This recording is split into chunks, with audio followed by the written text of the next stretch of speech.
Olá, como você já me conhece, eu sou Thiago White. Na aula passada nós nos conhecemos um pouco mais. E hoje eu tenho uma outra pessoa para apresentar para vocês, que também fez parte do grupo de fundadores, juntamente com o Capitão Bates, Ellen White, que também é seu nome de solteira? Ellen Gold Harmon. Muito bem. Ellen, você nasceu quando, onde? Conte para nós um pouquinho da sua história.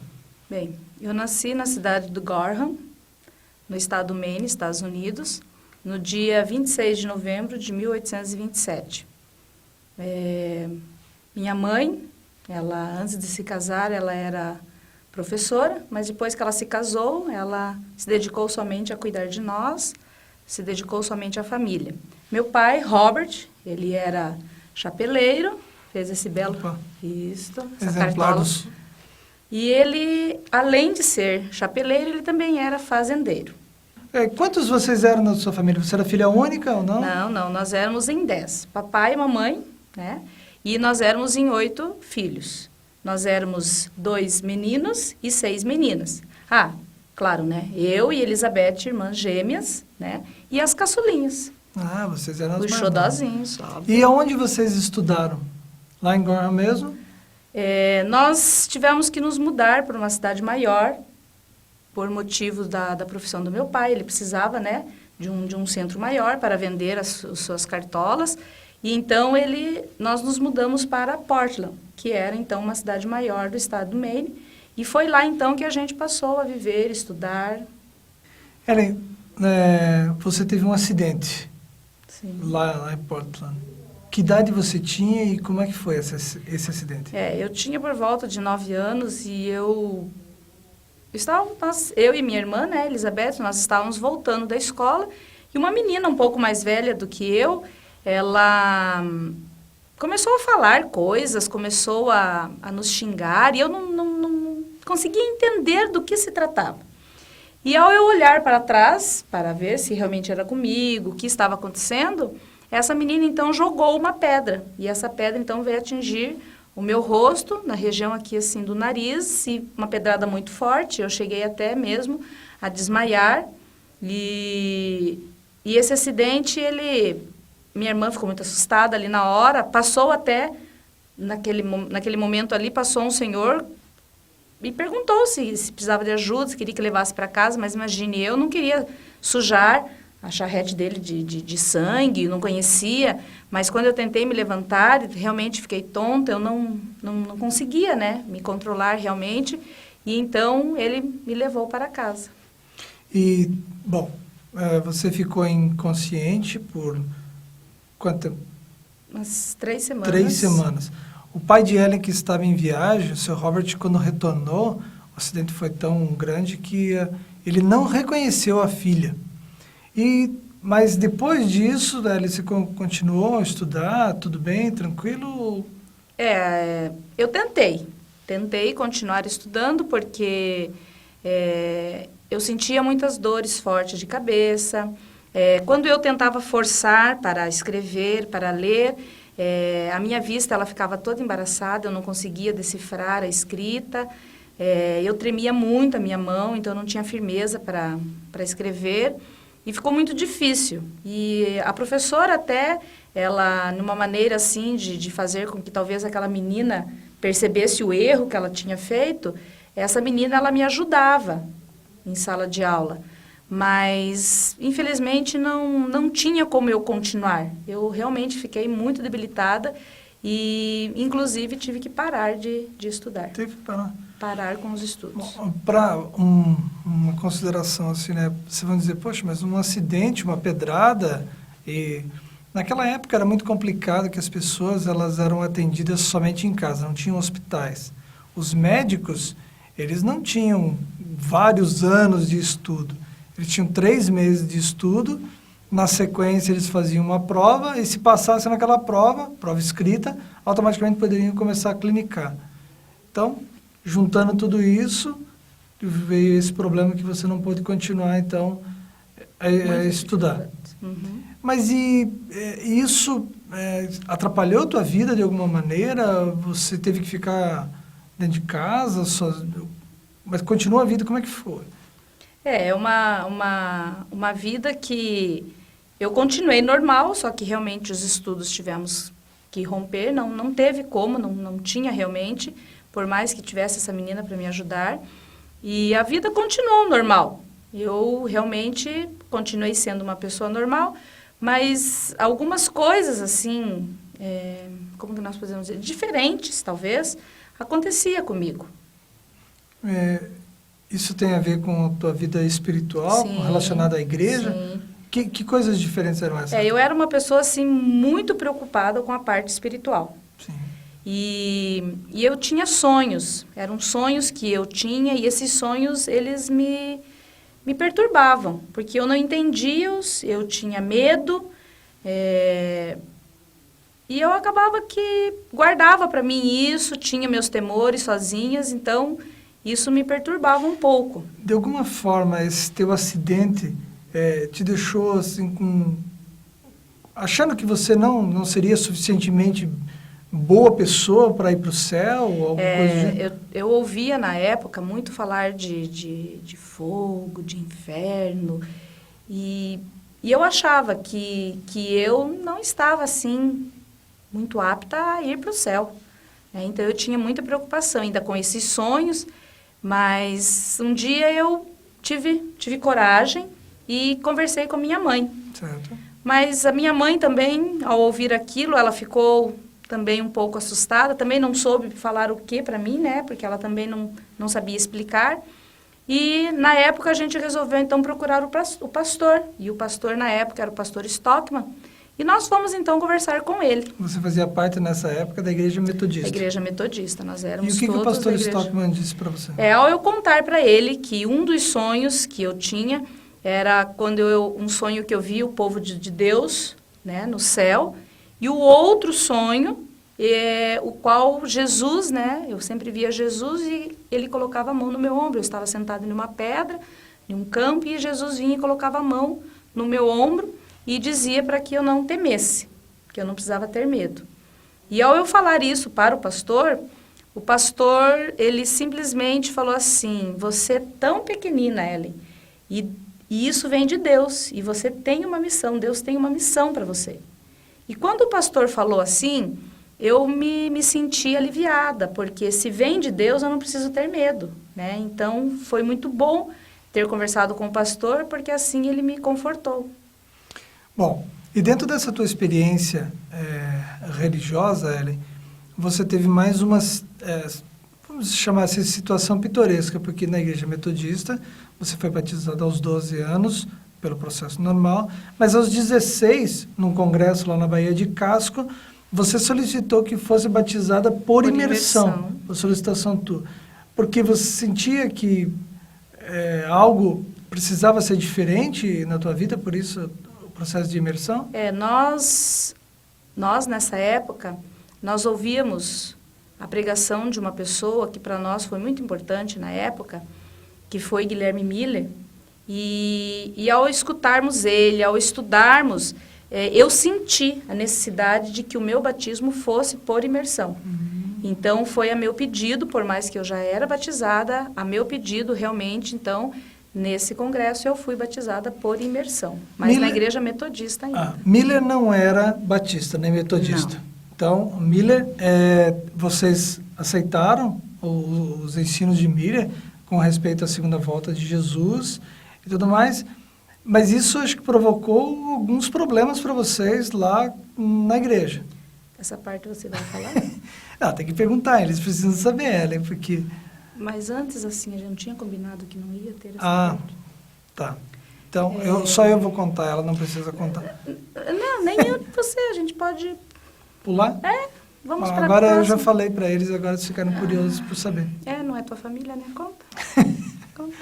Então, a família de Ellen, por estar ouvindo as pregações de Miller, está seguindo, então ela foi convidada a se retirar da Igreja Metodista. Pode dizer expulsa, já contou tudo, já foi retirada. Não, vocês foram convidados a se retirar, mas seu pai disse que não. Continuamos disse que ia continuar ali. Sim, era a nossa religião, só porque algumas coisas assim não estava não estava combinando, a gente estava falando, olha, não é bem assim, né? E o pastor não é assim e tal. Então, daí, mas a gente continuou, era a nossa igreja, que Aí mal tem. vocês realmente foram... Aí foi feita uma comissão, Sim. onde foi passado que nós fôssemos riscados da Da igreja Igreja metodista. Metodista. Bom, isso é por volta Mas o do ano combinado era de não contar isso, né? de 1843, mais ou menos. Então, Acho que foi. que vocês saíram da igreja. Miller pregava que Jesus voltaria em 1844. Então, vocês participaram desse processo. Em 22 de outubro, vocês faziam parte daquele grupo que aguardava a volta de Jesus e tiveram o grande desapontamento. Mas nessa época, logo na sequência, você foi convidado para contar um grupo dessas pessoas que continuaram depois do desapontamento de 1844. Na verdade, Tiago, até Deus havia chamado 2 homens. Tinha feito o chamado para aceitar essa missão para 2 homens. E esses 2 homens não aceitaram, com medo por sentir que era uma missão muito difícil, era uma coisa que eles não se acharam capazes de fazer. E aí, então, eu fui chamada, né, por Deus e eu aceitei, né, até talvez mesmo pelas minhas debilidades, as deficiências que eu fiquei, né, uma maneira de eu estar me aproximando de Deus, eu sentia necessidade de estar próximo de Deus, né. Então, aí, nesse congresso, então, eu fui convidada a falar. Essas pessoas, você lembra o nome das pessoas que foram chamadas antes? William Foy e Hazen Foss. Isso, foram os dois chamados antes. E esses homens, eles estavam nesse congresso. E quando eu falava nesse congresso para as pessoas, eles falaram que eles haviam recebido também esse chamado de Deus e eles não aceitaram e eles assim puderam, talvez assim, assinar embaixo, né, aquilo que eu falava, que eles então... Bom, Ellen, você depois de 44, você recebeu uma visão de Deus, a sua primeira visão. Do que tratava essa visão? A minha primeira visão, ela mostrava um caminho estreito que conduzia a Deus e pessoas andavam nesse caminho e algumas pessoas que tiravam o seu olhar de Jesus, elas acabavam caindo, ficando, né, pelo caminho, e pessoas que continuavam firme com o seu olhar em Cristo, elas então chegavam, né, até perto de Cristo. Esse era o sonho, né, que eu tive. Eu fiquei sabendo dessa tua visão e convidei, quer dizer, na verdade você tinha sido convidado por outra pessoa, eu estava no grupo lá que você contou a sua visão. E eu confesso que acreditei que você foi realmente inspirada por Deus desde o primeiro momento. E eu acredito que daí surgiu assim uma empatia, O amor à primeira vista, talvez? Ou eu passei a segunda vez para você poder me olhar. Porque talvez, terceira. Foi nessa época, então, que Ellen e eu, nós tivemos, né, esse processo em torno das mensagens de Ellen, nos atraiu, e a partir disso, então, nós começamos um relacionamento. E em 30 de agosto de 46, então, nós resolvemos nos casar. Isso mesmo. Tá certo, né? 30 de agosto, viu? Eu lembro da data do nosso casamento. Muito bem. Decorou bem. E dessa nossa união, nós tivemos 4 filhos. Nós tivemos o pequeno Henry.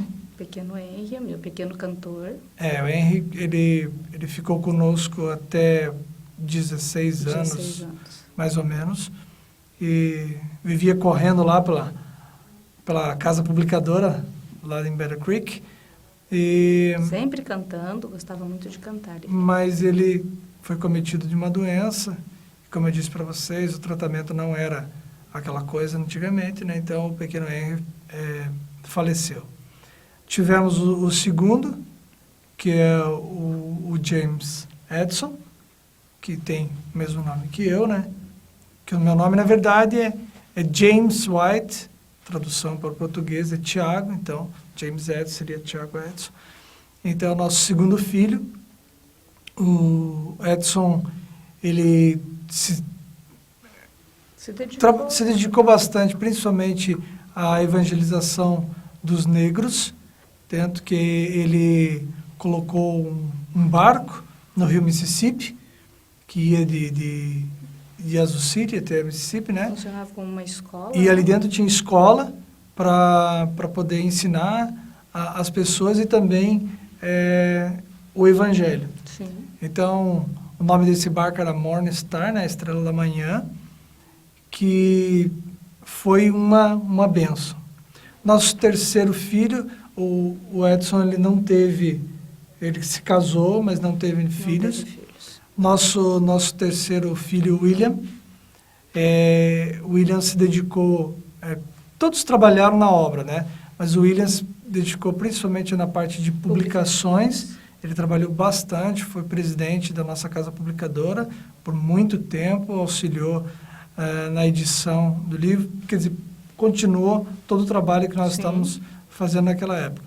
O William casou-se 2 vezes, ele teve filhos, então a continuidade da nossa família. E o nosso último filho foi o John Herbert.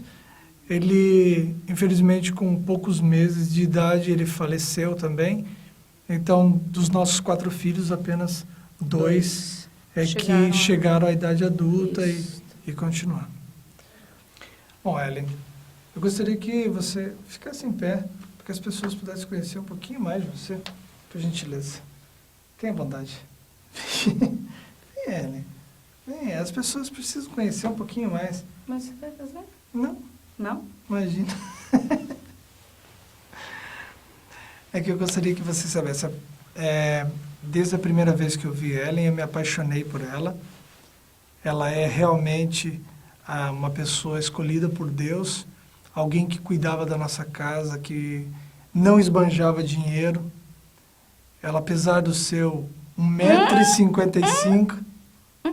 Não? É verdade. Tecnologia ajuda. Pode tirar a tecnologia.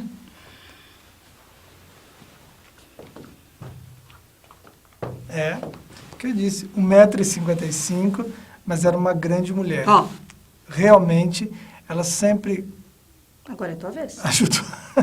Que minha vez. Tira a sua tecnologia. Mas tirar meu sapato? Tira sua tecnologia. Tira. Tira. Tira. Pois é. Realmente... Põe. Tá bom. Põe.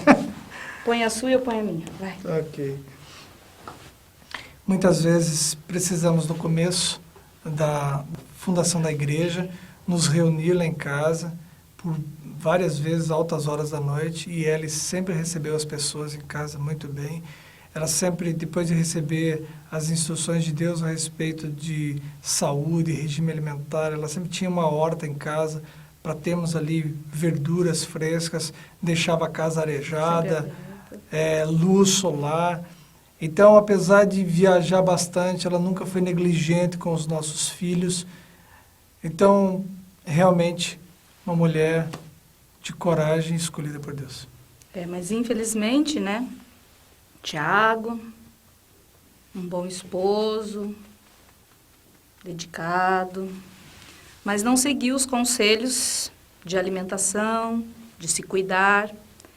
Ele acabou pegando malária, juntamente com o estresse do serviço. Ele acabou vindo, então, realmente a falecer.